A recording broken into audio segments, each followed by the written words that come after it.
No, we don't need to see ourselves. Back to Division 1, yeah? Welcome back. We are the ILFL Soccer Night Show. I'm sure I'm looking in the right place. Thank you very much. Let me know. We're talking about the ILFL and Shenali OT Veterans Summer League, and we did touch on the second division, and then we digressed. That's the word.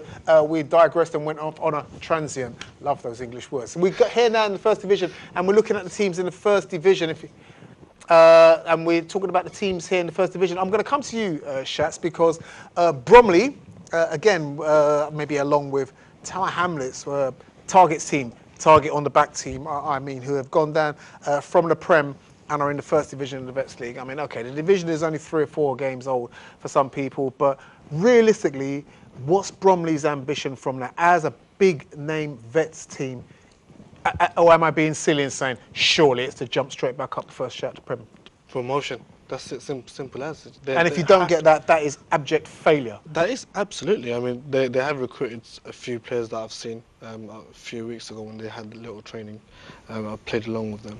I give them a little practice run for myself. But yeah, promotion is a must. I don't see anything but as a failure.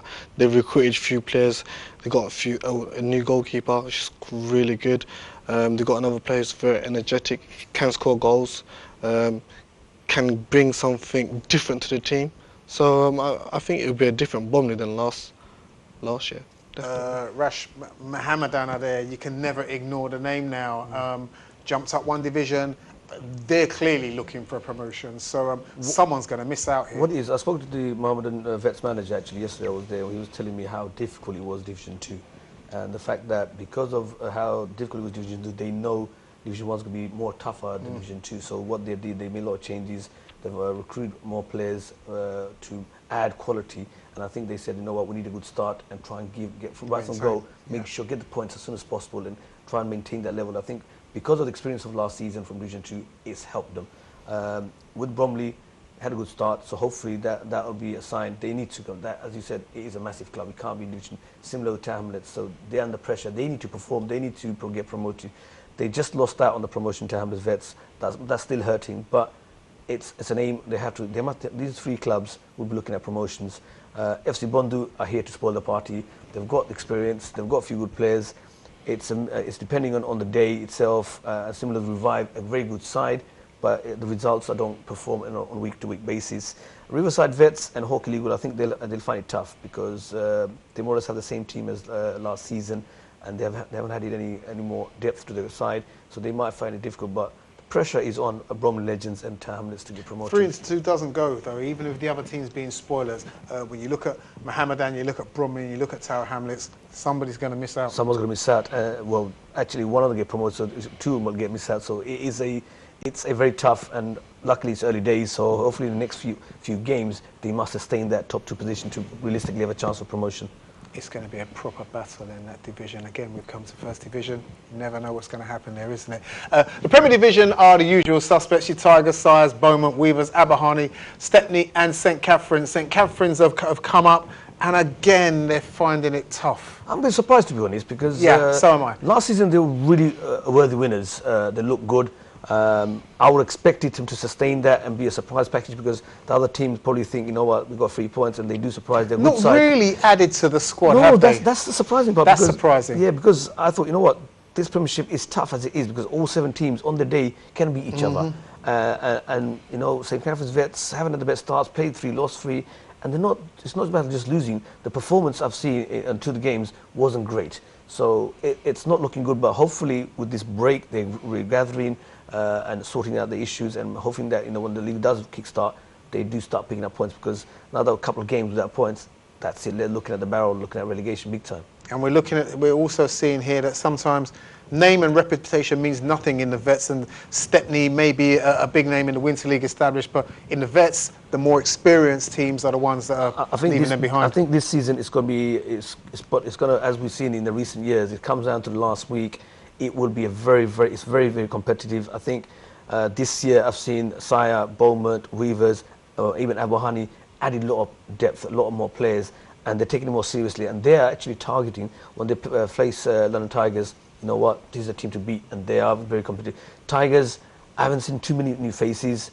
And for me, I think this year was going to be very, very tough. Yes, they've been successful in a number of years, sustaining the championship. But this year, I think it'll be tough. I think we might see a new name on the trophy. Well, itself. you know, I think the three teams that are there, sorry to cut you off there, Shats, I think the three teams there at the top, Tigers, Sarah and Beaumont, are arguably the strongest three teams in that division. Based on the 3 games and based on the games I've seen so far. But obviously, with the break we had in the last couple of weeks, and when we could start, anything can happen. Could happen. But even I'm looking historically, you know, Beaumont have regularly been the thorn in the side of London Tigers, winning the cups. You know, but Sire, we've always said that Sire have the ability to upset those in and above them. And Tigers, we know about the Tigers. Sire are very hungry. The teams I've spoken to players, they're and very Sire hungry. and Beaumont are the 2 unbeaten teams so far. And Beaumont, well, then had restructured management, and they're focusing on the league rather than just the cup itself. So hopefully they can sustain that challenge with London Tigers right to the end, and hopefully there's a scrap for the title in the last couple of weeks, and that's what we want, to be honest. You were going to come in, Shaks, with something there? Beaumont Masters look a bit strong, don't they? Well, like I said, I think sometimes we've, maybe once or twice, we've, you know, tried to use them as the butt of a joke sometimes, but they've proved, no, in the Vets League, it's different. It's not like the Winter League. In the Vets League, it's a whole different kettle of fish. Sire are decent. Beaumont are decent. Weavers on their day are decent. I think Weavers, I think one of the dark horses, I really like Weavers. I know the results haven't gone their way, but it doesn't mean they're out of it. They will, no, not by a long shot. They will get points. They will beat the top, the 4 teams. Even Abu Hani Vets. Yes, in terms of in the past, the play structure have been very tight defensively. They score very few goals, but they've added few new players as well. And their ambition is obviously to climb up the ladder. So Weavers and Abu Hani may not, obviously Abu Hani may not win the championship, but I think they'll be a thorn and they can progress. So it's very, very competitive Vets League Premiership, and it's going to be hard to actually, you know, see who's going to win the title itself. We've spoken about it, so now you know. In September, we're hopeful that something could happen for you regarding the Vets League, as Rash alluded to earlier. We'll have more news for you on the show next week, when hopefully we'll be able to give you some more positive news on the Vets League, and we can all get back to doing what we love on a Thursday evening. That's turning up over Mabley Green and getting involved in the football over there, the Vets League. This Thursday, what's happening? It's the award ceremony. It's here, it's back. 1st of September, bigger, better, more trophies, different venue. Rash, what are we looking forward to? Well, we're looking at approximately 450 people. I've already liaised with all the teams. So it's a reserved seats only. So if you haven't contacted me or if you haven't received the email, please get in touch with me ASAP, because the seats are allocated to teams and members, reserve basis, who have communicated with me. We're looking at 450 people. We're going to be celebrating the achievements of all our projects with all our member teams, be it Summer League, Winter League, Super Cup, Legends Cup, the Interleague Champions Cup, the Vets League Summer and Winter, UK BFC, all the projects into one. It's a night for celebration. There's no cost to teams as we sustain the money from sponsorship, so it's free for you. It's for you to get together as a one community under one roof, celebrate one huge party, and you know, let's come all attend. It's smartwear. It's 7 o'clock. We're expecting people to turn up. The function starts 7:30 on the dot. So I will request to managers or captains or whoever's in charge of the team to make sure all your members turn up at 7 p.m. Doors open. 7:30 we start the function. Be smartwear. If you're not in smartwear, you may not be allowed in the venue itself. Get there early. There are a few, actually, there is a car park facility, so the early birds, whoever gets there early will get those car park facility. If not, you'll have to park on the side road. And let's get together and enjoy the night. Absolutely. Let's not forget our sponsors and our partners who will all be there too. There is a place there for you at the ILFL Awards ceremony. Looking forward to it. Thursday night. It's going to be a good one. You know what to do. Get yourselves down there and let's enjoy everything ILFL. Sometimes we do this at the end of the season, guys, but let's just do it. We know we're looking forward to things like top goal scorers, players of the year, etc., whatever.